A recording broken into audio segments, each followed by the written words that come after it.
Bonjour et bienvenue. Vous écoutez le podcast Les Afterwork de Lorena, le podcast qui vous accompagne en sortant du boulot.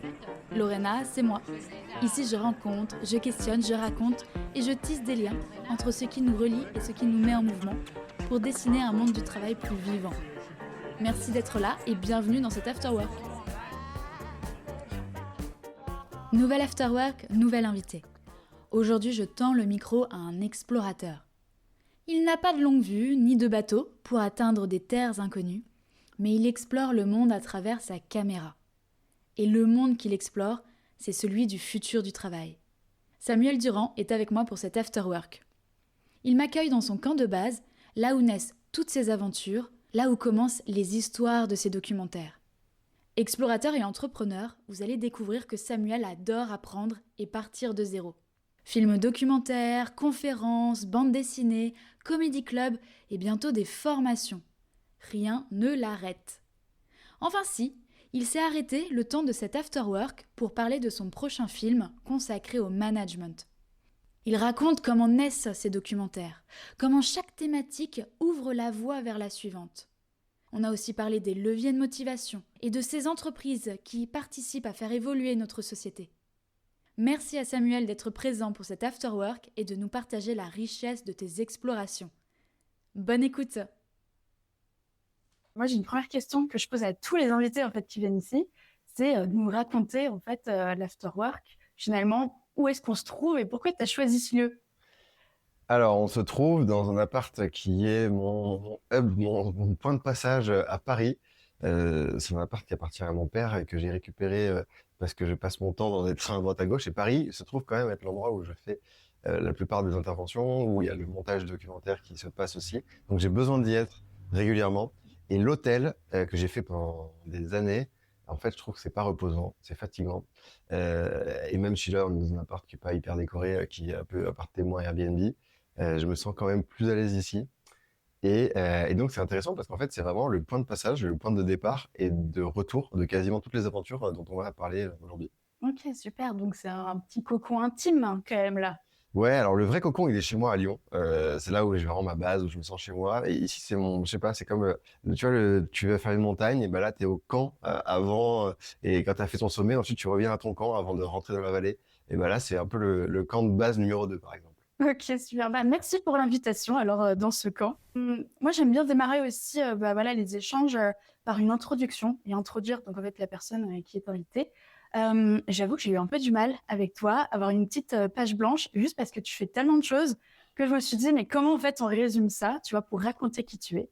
Donc, je voulais faire l'exercice inverse cette fois-ci, et je voulais plutôt te donner la parole à toi, tu vois, pour en gros raconter qui tu es, que ce soit en un mot, en une phrase. Comment tu te décris en fait?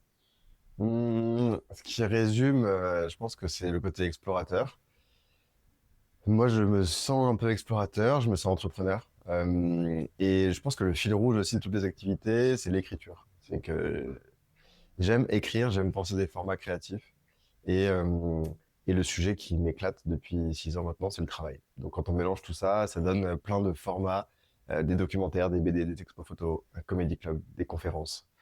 Et certainement d'autres choses qui vont encore arriver, dont j'ai pas encore l'idée, sur le sujet des transformations du travail, en essayant toujours de traiter ce sujet très sérieux avec des formats ludiques et avec des événements fun dans lesquels j'aurais envie d'aller moi.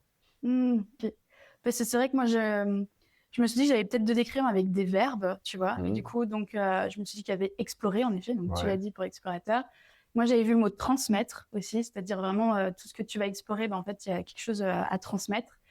Et j'ai trouvé le mot rendre accessible. Parce que justement, je trouve que quand tu expérimentes les médias, les moyens, enfin voilà, l'objectif, c'est de rendre accessible plus largement à tout le monde. Et c'est bien pour ça, j'imagine que tu as testé, les confs, ça fait partie de le cœur de tout ça avec les documentaires. Mais j'ai vu que tu as fait une BD, je savais pas. 2 BD. Deux Il y avait BD. une suite, le premier était tellement cool.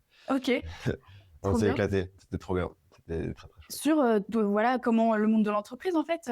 Ouais, en fait, la première BD, elle est l'adaptation des 2 premiers documentaires avec, tu peux retrouver des dialogues et des phrases qui sont presque mot pour mot ce qui est dit dans le film. Tu vois, t'as Laetitia Vito qui est dessinée, par exemple, et qui parle dans la BD. La deuxième BD, j'avais envie de raconter d'autres choses, de m'affranchir de ce qu'on disait dans le documentaire, de raconter d'autres choses aussi. Donc là, c'est 90% de fiction et 10% de réalité, tu vois, lié au doc. Alors que la première, c'était l'inverse. Et les deux sont marrantes. En fait, l'idée, c'était juste de se dire, bah, on fait des documentaires, mais ils sont plutôt accessibles à des gens qui ont déjà travaillé, connu le monde de l'entreprise, la vie active. Et là, les BD, c'est pour pouvoir créer une sorte de discussion entre des adultes et des jeunes, des 12-13 ans, sur ce que c'est que le travail, la place du travail dans nos vies, et en parler de façon assez positive, idéalement. Et c'est vrai que tu posais la question, toi, tu sais pas quelle est la suite, hein, tu vois, qu'est-ce que tu vas expérimenter après, mais est-ce que des voyages immersifs, Ouais, ou des learnex ou des choses rendent plus concret, plus pas concret, parce que c'est déjà très concret tout ce que tu fais évidemment, mais vraiment mêler en fait les deux univers quand en fait tu vas explorer et après tu reviens et tu partages ça. Toi, tu es le maillon en fait de tout ça. Et est-ce qu'il n'y a pas une rencontre qui peut être faite? ouais, si, carrément, tu vois. C'est des demandes que j'ai d'organiser des sortes de learning expeditions. Donc ça, c'est un truc que je pense que je ferai.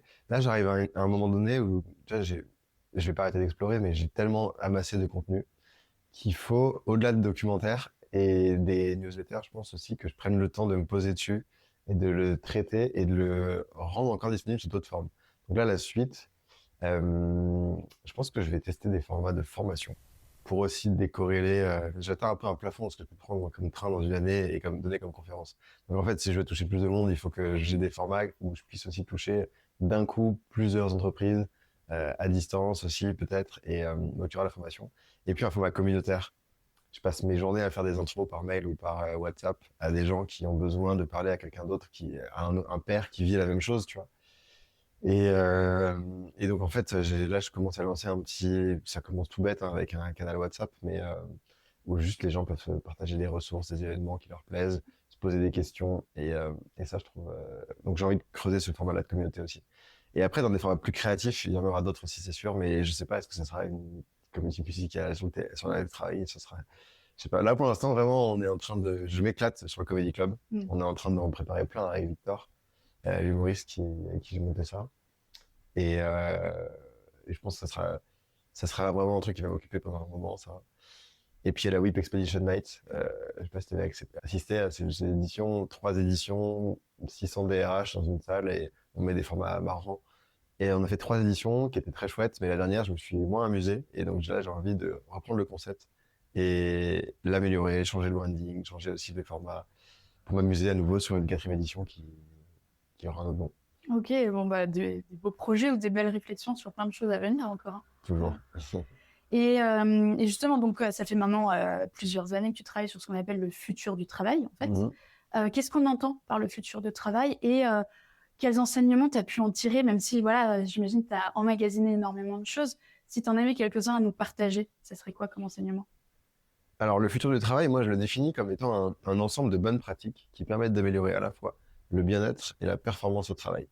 Et on en parle comme étant le futur parce que c'est réservé à une minorité de personnes aujourd'hui. Et on en parlera comme le présent, comme le jour où ça sera pour tout le monde. C'est des bonnes pratiques qui peuvent être liées au management, des nouvelles façons de manager, des nouvelles façons de s'organiser, avec des modes de gouvernance, des modes je sais pas, de décision par cercle, d'organisation du travail qui peuvent être différentes, qui peuvent être à distance aussi, qui peuvent être euh, liées à un lieu spécifique, des formes de communauté. C'est aussi les outils. Et c'est même plus largement les façons d'envisager le travail, la place du travail dans nos vies, plus philosophiquement. Donc c'est un tas de choses. Au début, j'étais vraiment que sur les aspects humains, avec les leviers de motivation, le rapport au temps, et puis j'ai basculé aussi dans le côté technologie avec l'IA, il y a 2 ans maintenant. Et les enseignements, ils sont tellement larges, c'est trop dur de résumer, mais je pense qu'on va en traiter pas mal dans la suite de la discussion. Ouais, complètement. Et justement, moi, il y a un documentaire sur lequel je voulais revenir. C'était celui qui est centré sur la motivation, l'engagement au travail, Ah oui. qui s'appelle Why Do We Even Work? Et donc, tu poses clairement la question de pourquoi on travaille. Et j'imagine que toi, on te l'a déjà posé cette question, mais pourquoi toi, tu travailles? Ouais, c'est une question qu'on m'a déjà posée et à laquelle au début je répondais n'importe quoi. Et après, j'ai réfléchi. On l'avait posé, je sais plus, en conférence après ce sujet-là et j'avais répondu, bah moi, ce qui m'éclate, c'est justement de pouvoir aider des gens à trouver du sens dans ce qu'ils font et je trouve ça génial. de pouvoir guider des personnes à trouver leur levier de motivation, des entreprises à actionner ces leviers de motivation chez leurs collaborateurs. Et en rentrant, je me suis dit, mais en fait, c'est pas vrai. Ça, c'est cherry on the cake. C'est très cool, évidemment. C'est gratifiant de recevoir un message de quelqu'un qui te dit qu'il a réussi à trouver ce qu'il voulait parce que, je sais pas, un doc ou une BD a mis des mots sur ce qu'il ressentait. C'est gratifiant, c'est du bonus. Mais ce qui, moi, m'éclate, c'est deux choses, je pense. C'est d'abord, avant tout, l'apprentissage. C'est aussi pour ça que j'ai testé plein de formats différents. C'est parce que j'aime bien cette position d'outsider où j'arrive par de zéro, je connais rien et j'ai tout à apprendre. Faire une BD, faire un comedy club, faire un doc, j'y connaissais rien. Et j'ai tout appris au fur et à mesure. Et puis, c'est l'environnement de travail, c'est que ça me donne une liberté pour pouvoir faire un peu ce que je veux quand je veux. Dans les déplacements, dans les rencontres, dans les gens que je côtoie. Je me sens hyper chanceux de pouvoir passer des journées entières avec les gens qu'on va interviewer pour les documentaires. L'équipe avec laquelle je bosse, c'est des gens que j'ai choisis et que j'adore. Donc, je pense que c'est un mix entre l'environnement de travail et puis ce que je considère comme étant la tâche en elle-même à travers le côté apprentissage. Oui, bah, c'est vrai que ça se ressent dans tout ce que tu partages quand même avec tous les contenus. Et du coup, comment tu as répondu à cette question dans le documentaire, tu vois, de manière générale, pourquoi est-ce qu'on travaille? Alors, je crois que ça, pour le coup, toutes les études sont unanimes sur le fait qu'on se lève avant tout pour l'argent. Peu importe l'âge, peu importe le pays, le secteur, c'est l'argent, mais c'est pas ça qui fait qu'on s'engage. On se lève le matin pour l'argent, ça c'est sûr, mais ce qui fait qu'on s'engage, c'est trois choses. C'est soit l'environnement de travail, donc c'est tout ce qui n'est pas du travail mais qui constitue le travail, c'est les liens sociaux que tu vas nouer avec des gens, c'est le lieu de travail, ça peut être des avantages inhérents à un secteur ou à une boîte dans laquelle tu bosses. Après, tu as la tâche en elle-même, et plus que la tâche, c'est la façon dont tu effectues cette tâche-là. Est-ce que tu apprends en faisant cette tâche-là, tu montes en compétences? Est-ce que tu te sens autonome? Est-ce que tu te sens responsable, créatif? Euh, et puis, après, le dernier, c'est la mission. La mission, c'est le fait de contribuer à un projet qui te dépasse, qui est plus grand que soi. Euh, on peut l'associer à l'impact de temps en temps, mais c'est pas que ça. C'est aussi plus intrinsèquement, est-ce que de façon très personnelle, en fait, tu as l'impression que ce que tu as fait aujourd'hui, ça t'a nourri intérieurement. Et il y a justement, à un moment donné, il y a Emmanuelle Duaz de The Boson Project qui intervient. Et elle dit que justement, en fait, on peut éventuellement s'engager. Et elle reprend le slogan de McDo, si on peut venir comme on est. En fait, venez comme vous êtes. Ouais. Et du coup, ça me fait penser à ça quand tu parles justement de ce qui permet de motiver en fait les gens et pourquoi en fait on travaille. Est-ce qu'il y a aussi le fait que je peux être dans une entreprise, je peux être pleinement moi, on m'autorise à être pleinement moi, et donc ça fait que c'est comme ça que je peux m'engager parce qu'il n'y a pas cette fracture en mode bipolarité, je sais pas, je suis quelqu'un d'autre au travail que qui je suis dans la vie perso. Je suis carrément d'accord. Enfin, ça, c'est un débat qu'on a eu beaucoup à l'époque de la sortie de ce doc. Et c'est une question que je posais, tu vois, est-ce qu'on peut être pleinement soi sans porter de masque? Est-ce qu'on peut créer des amitiés véritables au travail où en fait tu as une barrière parce que t'es pas vraiment toi justement et donc je pense que c'est très personnel. Moi je pense que tu peux pas t'épanouir dans ton job si t'es pas pleinement toi. On a tous un masque évidemment, tu vois. Si quand t'es avec ta famille, quand t'es avec tes amis, quand t'es je sais pas dans ton club de sport ou dans d'autres cercles, tu vas pas être la même personne exactement. Il y a toujours des petites variations. La question c'est à quel point ce masque est différent d'une situation à une autre, tu vois. Et si tu as un écart énorme, je pense pas que tu puisses être vraiment bien dans un job. Si tu as un petit écart, où tu vas être un peu plus extraverti, tu vas peut-être plus laisser aller tes émotions, là, ok. Et donc, en fait, tu as des gens pour qui, en fait, ils n'arrivent pas à se dire qu'ils managent dans une situation où ils sont de bons managers, s'ils portent pas ce masque-là, parce qu'ils pourraient avoir un jugement faussé sur quelqu'un dans une situation plus complexe le jour où ça va plus, donc on n'a pas envie de nouer des liens. Et puis t'as d'autres qui disent, mais en fait, le travail, c'est 8 heures par jour, donc il est hors de question que je le passe sans être moi-même et nouer des liens, évidemment, amicaux et amoureux. Je crois que c'est plus, la stat maintenant, ça a baissé avec les apps, mais je crois qu'il y a 30 ans, c'était genre un tiers des gens qui rencontraient leur compagnon de vie au travail. Et bah, tu vois, si on continue juste sur la partie management, parce que ça me fait penser à ça, donc c'est un peu brouillon finalement. Je suis pas trop mon conducteur et c'est pas grave. C'est fait pour un podcast. Voilà. Mais tu vois, tu parlais justement des managers, si on les autorise à être eux-mêmes, tu vois, en fait, pour manager. Moi, j'avoue que, tu vois, quand moi, j'ai été manager, mais d'une petite équipe et en fonction de support, mais j'ai pas été manager opérationnel, tu vois, avec des équipes de 20 personnes, etc. Parce que j'avais une image du management où je pouvais pas être moi, tu vois. Parce que moi, une fois, quand j'ai été recrutée, j'avais passé un questionnaire de personnalité, puis après un débrief avec la personne de l'agence de recrutement, et elle m'avait dit, tu vois, attention, vous êtes trop altruiste, vous allez vous faire bouffer. Et du coup, alors deux choses. Un, je me suis dit, mince, il faut que je me défende, altruiste, c'est pas bien. Du coup, j'étais OK. Et deux, je me suis dit, bah, tu démarres en fait ta vie active en pensant à ça. Et en fait, ça m'a pas du tout donné envie de devenir manager parce que j'avais toujours cette hantise de me dire, OK, je suis trop sympa, je suis trop Ouais. gentille, c'est pas bien. Et voilà. Et donc comment en fait, moi je me suis toujours dit, voilà, s'il faut que je sois manager opérationnel, et ben en fait, il faut que je sois pas moi. Tu vois. Ouais, je comprends. Et pour le coup, je pense qu'il y a beaucoup de managers qui partagent aussi ta vision et qui aimeraient se lâcher plus, qui aimeraient, avec leurs équipes, être beaucoup plus eux-mêmes. Et qui parfois sont frustrés aussi parce qu'ils peuvent pas l'être. Ils voient les équipes qui partent boire un coup et en fait, ils vont pas y aller eux parce qu'ils se disent qu'ils pourront pas s'éclater de la même façon, se dire les choses et ils le voient, tu vois, les bruits qui se taisent, les voix qui se taisent quand ils s'approchent dans les couloirs. Donc ça peut. Ouais, je pense que ça dépend vraiment de l'approche. Pour le coup, j'ai vraiment rencontré les deux types de managers et ceux qui disaient mais je ne peux pas manager et je ne peux pas être bon si je connais pas vraiment les personnes, qu'elles me racontent pas leur vie et pas juste qu'elles me racontent au boulot, mais en fait qui elles sont vraiment, quels sont leurs problèmes dans leur vie en général, leur vie personnelle aussi. Et puis d'autres qui te disent qu'ils peuvent pas manager si jamais ils ont de l'affect pour quelqu'un, euh, même amical, parce qu'en fait leur jugement sera altéré de façon positive ou négative. Et je pense que ça dépend de la façon dont tu conçois ton leadership aussi, euh, et c'est très personnel pour le coup. Moi, je sais que j'arrive pas, tu vois, à être différent. Enfin, sur scène, je parle comme je parle dans la vraie vie. Je fais des fautes, je fais des blagues, je sais pas, j'ai parfois des mots vulgaires qui viennent. J'ai fini ma conférence hier en me disant le mot emmerdé. C'était mon dernier mot hier matin, tu vois. Et puis je me suis dit, ouais, tant pis, quoi. C'est pas grave. C'est pas la dernière note que tu veux laisser aux gens, mais en fait, Mm. après, en fait, c'est comme ça que je parle dans la vie, donc je m'en fous, quoi. Ouais, c'est ça. Parce que là, en fait, ton prochain documentaire, il est centré quand même sur les managers, Ouais. la place des managers, enfin voilà, leur rôle, enfin tu l'expliqueras mieux. Mais du coup, comment tu as construit ce prochain documentaire et est-ce que tu peux déjà nous faire un petit teasing, je sais pas, des entreprises que tu vas aller côtoyer, enfin voir? Ouais, bien sûr.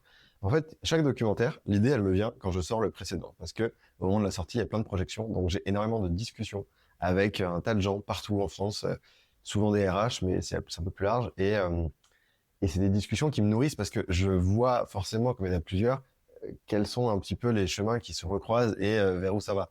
Et typiquement sur le précédent qui était sur les compétences, les discussions, elles arrivaient beaucoup sur le côté, ok, on a tous envie de l'entreprise apprenante, on a tous envie d'avoir un terrain de jeu où on peut expérimenter, où on peut se planter, et c'est ok de se planter parce que c'est vu comme un apprentissage. Mais ce qui bloque parfois, c'est le management.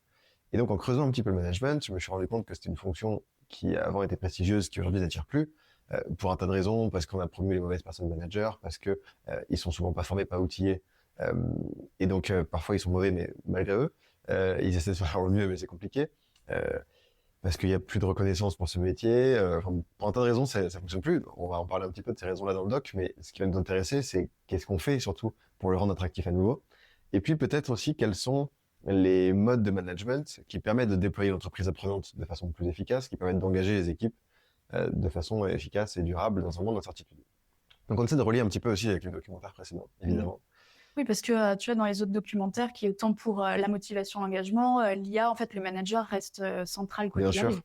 Mais c'est un sujet dont on a toujours un peu parlé en filigrane, mais qui a jamais été central dans une réflexion. Et là, on va vraiment faire 1 heure dessus. Euh, donc c'est un film sur lequel, évidemment, on aura des managers, on aura des gens qui sont managés aussi. On a commencé à filmer à Chamonix en septembre. On a été tourné avec Blaise Agresti, qui est guide, qui a dirigé le PGHM, donc le peloton de gendarmerie de haute montagne, et qui nous a fait des parallèles brillants entre le management et la cordée. Très très très intéressant. Et c'est toujours, tu vois, la perspective un peu décalée que j'essaie de mettre dans les documentaires. Ben, là, ce sera lui avec la montagne. On a filmé avec Clinitex à Lille. Donc là, il se réclame du management Montessori. Moi, ce qui est intéressant, c'est que je connaissais bien déjà Edouard et son discours, évidemment, beaucoup d'autonomie, d'auto-évaluation, de transparence, de confiance. Très bien. Je connaissais la théorie d'Edouard qui raconte régulièrement en conférence. Mais là, on a tourné avec 4 agents de propreté. Des gens qui font Clinitex en réalité, dont le job c'est de nettoyer les écoles, les EHPAD, les locaux professionnels, et qui eux me parlaient de cette vision-là. Et c'était génial de voir dans leur bouche comment ils incarnaient complètement la vision du leader. Et puis on va aller tourner en Norvège avec une boîte qui, eux, sont adeptes du servant leadership. C'est-à-dire qu'ils ont ils ont gardé une structure pyramidale, hiérarchique, mais sauf que les managers sont au service d'eux. Euh, on va aller tourner en Espagne aussi, euh, avec une boîte intéressante parce qu'elle a complètement changé sa façon de manager et elle est en train de se plus ou moins libérer, même si j'utilise pas ce terme-là. Et puis on ira tourner avec Michelin aussi en France pour avoir des boîtes de tout secteur, toute taille. Ouais, parce que, alors du coup, ça me fait penser à deux choses, et je vais les dire avant que j'oublie. Mais en tout cas, la première, c'est que pour justement avoir des managers, ou en tout cas des collaborateurs aussi qui se sentent bien, etc., est-ce que tout part du dirigeant, tu vois, aussi comme avec l'exemple peut-être de Clinitex. Et c'est parce que moi, j'ai le sentiment, tu vois, que souvent, on va former les managers à plus d'empathie, plus de ci, plus de ça, mais que si, en fait, les murs de ta maison ne changent pas, les fondations ne changent pas, en fait, et que la culture ne change pas, ou Bien sûr. dans les pratiques, bah, ça marche pas, quoi. Ah, mais ça part de là. Et pour le management, pour autre chose. Enfin, tu Ouais. peux pas mettre en place n'importe quelle politique si jamais elle n'est pas elle-même acceptée et incarnée complètement par le leadership, ça fonctionnera jamais. Mm. C'est sûr. Donc ça part de là, effectivement. Et pourtant, c'est des leaders qui ne suivent pas les formations managers, qui ont de mauvaises pratiques en réunion, d'autres trucs. Tout Bah le temps. ouais. Et du coup, pour les documentaires, voilà, tu disais que vous allez voir plein d'entreprises de tailles différentes. Ouais. Moi, je trouve que c'est vraiment intéressant cet angle que tu prends dans l'ensemble de tes documentaires, parce que tu vas aller voir donc des entreprises de toute taille, et tu vas aller voir plein de métiers complètement différents, autant Ouais. de la prod que des personnes qui ont plus des fonctions support. Et j'aimerais bien revenir sur le documentaire donc, de Pourquoi est-ce qu'on travaille, Mhm. parce que tu es allé rencontrer aussi Ben Jerry's. Ouais. Donc, en fait, ce qui est bien, c'est que donc, tu l'expliques toi-même, de toute façon, tu dépasses aussi les frontières géographiques. Voilà, tu ne Mhm. vas pas qu'en France. Et là, donc, tu es allé aux États-Unis, et donc dans voilà, une usine de production. Et eux, par contre, ils mettent en place le fun, l'amusement, le plaisir. Ouais. Alors, la question, c'est est-ce que ça se ressent vraiment, tu vois, Ah quand on est à ouais. l'intérieur? Ouais, ça se ressemble vraiment, même avant d'y arriver, dans les échanges, dans les emails avec eux pour caler des tournages. Ok. Ils font vraiment des blagues tout le temps.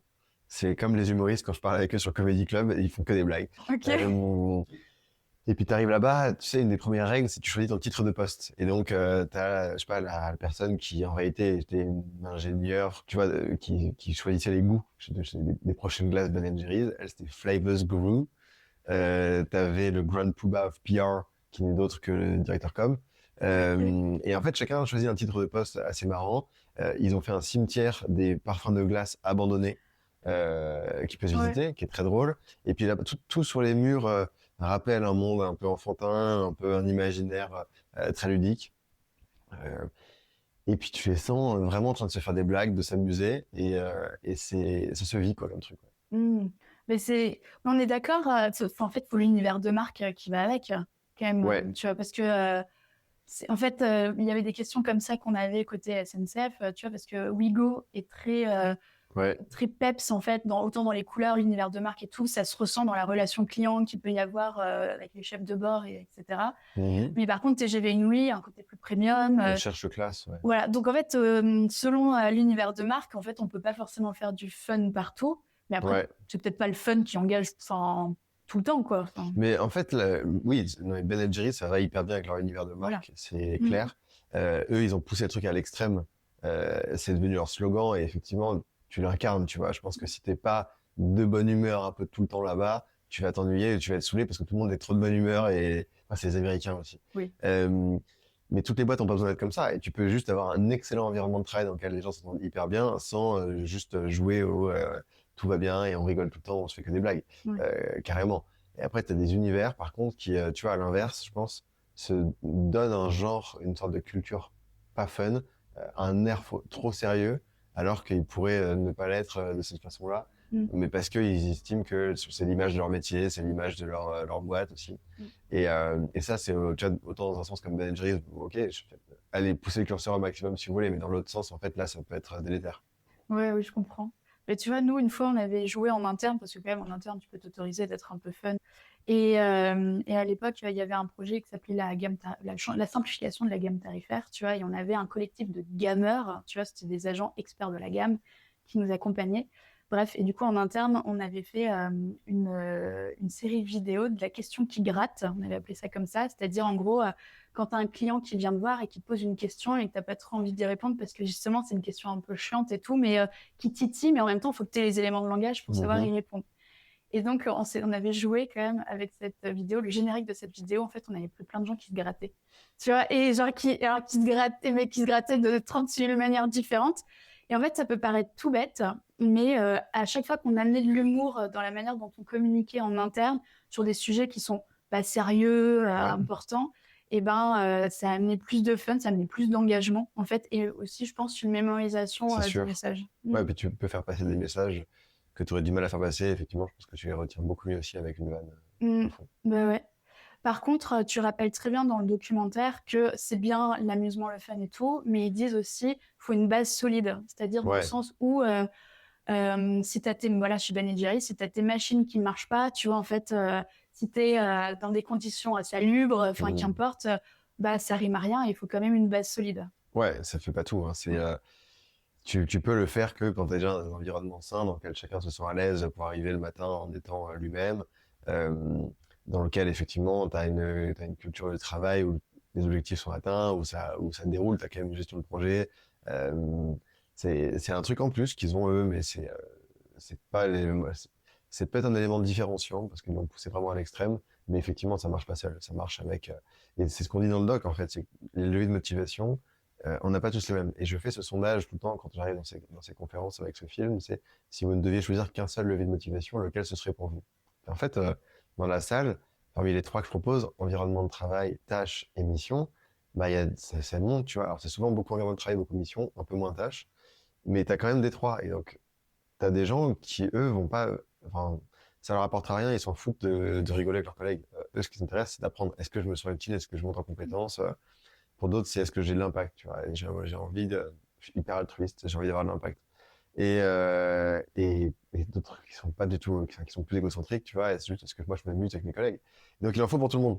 Et c'est là où c'est pas évident pour un entreprise parce qu'elles se disent, mais attends, mais je comprends pas, on a fait le max sur ce sujet-là. Ouais, mais sur les autres, tu y es pas et tes collègues sont pas tous comme toi.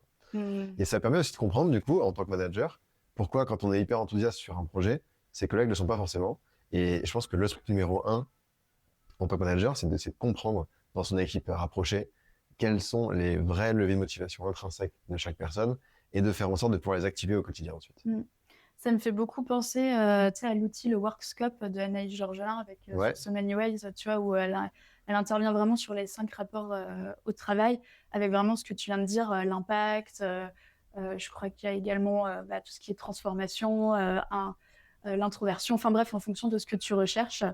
Et que l'objectif est de savoir identifier, en effet, dans un premier temps, pour savoir quel levier tu mets derrière pour chaque personne, quoi. Ouais, c'est exactement ça.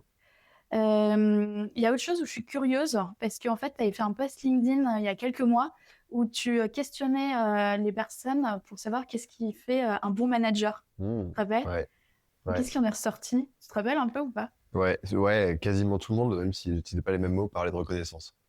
Derrière la reconnaissance, tu as la dignité, tu as le respect, mais c'est la reconnaissance. C'est un bravo, c'est un merci.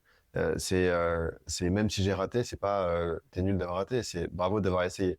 On regarde ensemble, on se pose, on prend du temps. La reconnaissance, c'est d'être sur le terrain, c'est de pas être dans sa tour d'ivoire aussi, de regarder un petit peu ce qui se passe de loin, mais d'être avec la personne, c'est de connaître le métier. Est-ce qu'on peut manager sans connaître le métier de personne? Je suis pas sûr, tu vois. Quand tu regardes les ministres, les anciens ministres qui ensuite vont passer d'un poste à un autre, comment tu peux être ministre du Travail, puis ministre des Armées, puis ministre de la Santé, en fait, en moins de 2 ans? Comment tu peux passer de ministre à diriger différentes boîtes du CAC 40 et de l'une à l'autre qui n'ont rien à voir? Tu connais pas la culture. Et je pense qu'à un certain niveau de l'entreprise, tu te dis qu'en fait, tu manages plus ce niveau de détail, mais en fait, si, tu as besoin pour que ça ruisselle de connaître, à mon avis, intimement la culture, les gens, les métiers, ce qui doit être fait. Et donc, en fait, c'est la reconnaissance à tous les niveaux. C'est-à-dire qu'effectivement, c'est être proche des gens, être proche de tes équipes et leur faire sentir, leur montrer.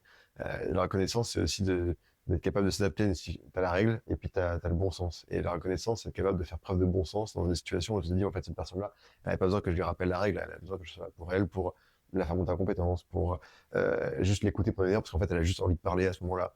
Et toi, t'as pas envie de ça à ce moment-là, parce que t'as autre chose à faire en tant que manager. T'as tout doux qui est déjà pleine, peut-être, mais en fait, c'est de ça dont t'en as besoin et qui sera en fait un énorme gain de temps derrière.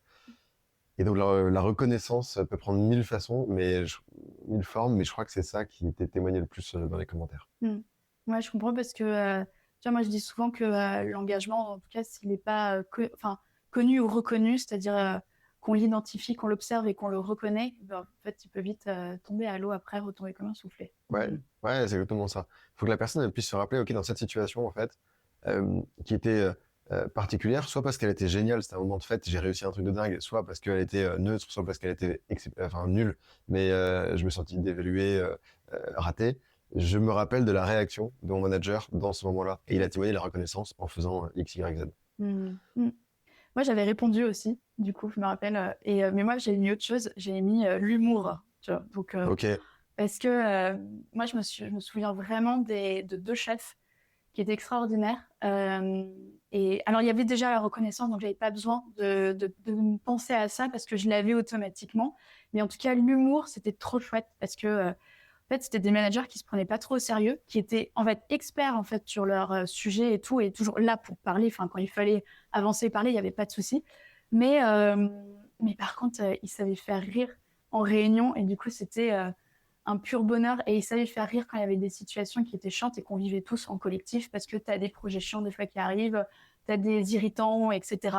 Et ils arrivaient à faire en sorte de les prendre sérieusement, mais en tournant ça un peu avec de l'humour, et mais c'est vrai que ça carrément. faisait du bien. Mais ça fait beaucoup de bien, parce qu'en plus, quand ça vient de quelqu'un qui a une position hiérarchique supérieure à la tienne, du coup, tu te détends. Parce que tu te dis, ah, mais si en fait la personne fait de l'humour, moi aussi, je peux être moi-même, du coup. Mm. Et puis, tu fais passer plein de messages avec l'humour qui passeraient moins bien, tu vois, qui seraient durs, qui pourraient être vus comme un reproche. Alors qu'en fait, avec l'humour, tu peux faire passer pas mal de Mm. choses. C'est une arme qui est utilisée par des femmes en situation de harcèlement, souvent. L'humour, et en fait, du coup, en tant que manager, tu peux te dire, bah, en fait, dans une situation compliquée, une discussion pas facile à avoir, l'humour peut commencer à faire passer le message aussi. Ouais, à détendre un À peu détendre, ouais. l'atmosphère, des choses comme ça, tout en restant sérieux quand même, hein, mais Ouais, ouais. ça n'empêche pas. Mm. Il y avait aussi une phrase qui m'avait intéressée dans le documentaire donc Pourquoi est-ce qu'on travaille de Laetitia Vito, qui dit que justement les entreprises contribuent à faire évoluer la société. Oui, T'en penses quoi, toi? bah, je suis hyper d'accord parce que, en fait, si tu te places à l'échelle individuelle, t'as pas un impact qui est gigantesque. T'as beau t'engager pour des assos et faire ce que peux à ton échelle, c'est génial. Mais à mon avis, la bonne échelle d'action, c'est l'entreprise. Parce que tu arrives à mettre en mouvement, une entreprise qui est rentable, tu sais qu'elle est là pour des années et tu sais qu'elle peut avoir une action qui, à l'échelle, avec tous ses collaborateurs, euh, va avoir 1000 fois plus d'impact qu'une asso. Parce que l'asso, tu as, t'as des trucs qui sont géniaux dans les assos, mais en fait, tu as toujours cette complexité de financement. Tu as toujours t'as des personnes qui vont pas avoir une efficacité opérationnelle parce qu'elles n'ont pas été formées de la bonne façon. Elles ont un engagement qui est énorme, qui est sincère, mais elles n'ont pas forcément la bonne démarche. Et donc, en fait, je pense que c'est hyper complémentaire. Tu as besoin de l'un et de l'autre. Mais l'entreprise qu'on a dépeint comme étant le lieu qui détruisait les humains, qui détruisait la planète, je pense que c'est l'entreprise qui sera notre salut. C'est la bonne échelle d'action. Et puis le gouvernement, en fait, tu vois qu'ils sont, en tout cas en France, pas capables de la perspective de long terme dont on aurait besoin. Ça met du temps. T'as l'impression que, par exemple, si on reste juste sur le sujet du travail, les discussions sur le travail, t'as l'impression que c'était il y a 15 ou 20 ans qu'il aurait fallu en parler et on est loin, loin, loin des sujets du jour qui sont traités, enfin des sujets aujourd'hui qui sont les sujets du travail, qui sont traités par le gouvernement. Et donc, en fait, ceux qui préfigurent l'entreprise, rien que sur le congé second parent, ça nous paraît une évidence aujourd'hui, ça n'était pas il y a 5 ans. C'est parti d'entreprises. C'est parti d'entreprises qui ont dit, nous, on est un peu pionniers et on va faire un congé second parent aussi long que pour le premier parent. Bon, bah, en fait, il y a 3 boîtes qui ont dit, on fait ça, et il y en a 150 qui ont signé dans la foulée. Ensuite, ça a été légiféré. Et je pense que ça partira de là, en fait. Et t'as plein de boîtes qui aujourd'hui jouent avec des flous juridiques et qui disent, en fait, nous, on s'en fout. Ok, on n'est pas encore là dans la loi, mais nous, on a envie d'avancer. En fait, on va mettre en place cette bonne pratique-là parce qu'on y croit. Et certainement, dans 20 ans, ça fera référence. J'ai fait un autre post LinkedIn il n'y a pas longtemps sur quels sont les trucs qui étaient, enfin, qui aujourd'hui nous paraissent évidents, qui étaient une aberration il y a 100 ans. Tu vois, effectivement, bah ouais, il y a 100 ans, faire bosser des enfants de 12 ans, ok, tu vois, pas de plus de 8 heures par jour, Mm. mais c'était pas choquant, tu vois. Et les femmes qui travaillaient pas, qui votaient pas. Ouais, logique. Et en fait, aujourd'hui, ça nous paraît absolument choquant. Donc la question, c'est qu'est-ce qui aujourd'hui nous paraît normal et sera choquant, tu vois. Peut-être que ça sera choquant de se dire, attends, mais ce métier, tu peux le faire. Tu pouvais le faire d'où tu voulais, mais tu devais être dans un lieu précis. Quelqu'un te disait quoi faire. Ah, tu devais demander quand tu pouvais prendre du temps de repos pour tes vacances. C'était pas toi qui le décidais. Ça, c'est le genre de truc Ouais. qui nous paraîtra, à mon avis, lunaire dans 50 ans. Ouais, ce serait même intéressant d'accélérer le temps, tu vois, Bah oui, pour voir ça. carrément. Et donc là, tes prochains rendez-vous, donc tu nous as parlé du Comedy Club, un peu. Oui. T'as déjà des dates? Retour en février 2026. Donc là, on va ouvrir la billetterie, je pense, courant novembre. Mais ça va arriver très, très, très chouette. Ok. Et prochain documentaire l'année prochaine sur management? Rendez-vous le 7 avril 2026, documentaire sur le management, puis je pense que je repartirai en tournée dans la foulée. Ouais, ok. Et d'autres rendez-vous ou, à avoir en tête? Il y en aura d'autres certainement, mais j'ai pas encore calé les agendas. On refera une Whip Night, ça c'est Ouais. sûr. La communauté Whip va ouvrir aussi, donc si vous êtes curieuse sur les transformations du travail, rejoignez-nous, mais en même temps, j'y vais à mon rythme, tu vois, il y a des choses très séquencées, genre le documentaire, les comédie clubs, et il y a des choses que j'ai envie de sortir quand elles sont prêtes. J'aime bien aussi, tu vas me dire, il n'y a pas une deadline. C'est quand je le sens, quand je suis prêt, je trouve que ce format, il est prêt à être livré, il est chaud. On le balance, quoi. Il y a des vidéos il y a des newsletters que j'ai en stock qui sont préécrites. Et j'attends de mûrir un peu mon point de vue. Tu vois, il y a des livres que j'ai envie d'écrire aussi. J'ai déjà toute la trame en tête, je sais où je veux aller, des formations que je veux sortir. Mais j'attends de vraiment avoir. Je sais qu'opérationnellement, j'ai tout pour l'activer et en une semaine, je peux le sortir si je veux. Mais je veux me dire, quand ça sort, j'ai mis un bout de moi dedans. Tu vois, une forme de singularité aussi qui fait que les bonnes personnes vont se reconnaître et être attirées tout de suite par le produit, par le service, peu importe. Donc ça sortira en temps et en heure, tout le reste. Ouais, c'est bien de prendre ce temps de laisser infuser. On laisse Ouais. pas assez souvent, on est beaucoup dans la précipitation, peut-être. Le fait d'aller vite. Bah, j'aime bien jouer les deux, tu vois. J'ai un post LinkedIn par jour et 2 newsletters qui sortent par mois. Mais à côté de ça, j'aime bien aussi me laisser du temps sur d'autres trucs et jouer avec ce côté très cadencé sur un projet et puis plus libre sur d'autres. Mm. Et concernant les humoristes au Comedy Club, il y a qui par exemple, ou qui était déjà venu sur les... Alors, on avait découvert Marc Rouget, Nadim F16, Nathalie Boitel, Nicolas Benoît, Emeric Carré, Nina Azoulay, Victor Parnaso, évidemment, avec qui je fais ce Comedy Club. Une bonne partie d'entre eux seront de retour. On a gardé des humoristes qui avaient vraiment les textes les plus orientés sur le travail. On a sélectionné aussi, je pense, 6-7 nouveaux humoristes qui, entre-temps, ont émergé, qu'on n'avait pas identifiés à l'époque, qui sont sur ces sujets de travail. Et donc, on a un panel d'une quinzaine d'humoristes au total. La moitié des anciens, la moitié des nouveaux, pour cette deuxième édition. Et ça va être très, très, très chouette. Il y en a certains qui sont géniaux, qui entre-temps ont développé des spectacles entiers, tu vois, de 1 heure. Ah oui. Et d'ailleurs, j'ai plein de trucs à aller voir. Il faut absolument que j'aille me faire des comédie clubs. Il y en a certains, tu vois, je vais alors 10 minutes sur mon comédie club, mais j'ai envie d'aller voir 1 heure 2 sur scène, j'ai pas encore tout vu. Ah bah oui, je comprends, c'est un bon amuse-bouche, finalement, ces 10 minutes. Carrément. Ok, bah écoute, on arrive à la fin de cet afterwork. Est-ce qu'il y avait peut-être autre chose que tu voulais nous dire pour terminer? Moi, j'aime bien dire que le futur du travail, on a commencé par ça, par le définir. La meilleure façon de le prédire, l'avenir du travail, c'est de le créer. Et donc, on a tous un rôle à jouer. T'entends un podcast, t'écoutes un documentaire, tu vas à une conférence, t'as un ami qui te parle d'un truc. En fait, teste-le, mets-le en place. Par exemple, à ton manager, à ton équipe, et dis, moi, je veux le tester pendant 1 mois, on fera un feedback, ensuite on fera un retour, on verra. Mais ça, faut pas attendre que ça vienne des RH ou de la direction. On a tous un rôle à jouer dans le fait de faire devenir un futur désirable, dans la vie en général, mais au travail, évidemment. Ok. Bon, en tout cas, on est tous acteurs de tout ça. C'est ça. Ben, merci beaucoup, Samuel. Et puis moi, j'ai pris note des prochains rendez-vous. Et j'attends le Comedy Club parce que j'avais raté la première fois. Tu rateras pas, il y aura 20 sessions ce coup-ci. Tu seras bienvenue, tu auras ta place au premier rang, j'espère, pour interagir avec les humoristes. Toujours. Génial. Et merci Lorena, et puis à la prochaine. C'était les Afterwork de Lorena, le podcast qui vous accompagne en sortant du boulot. N'hésitez pas à vous abonner à ce podcast pour être averti des prochains épisodes. À bientôt!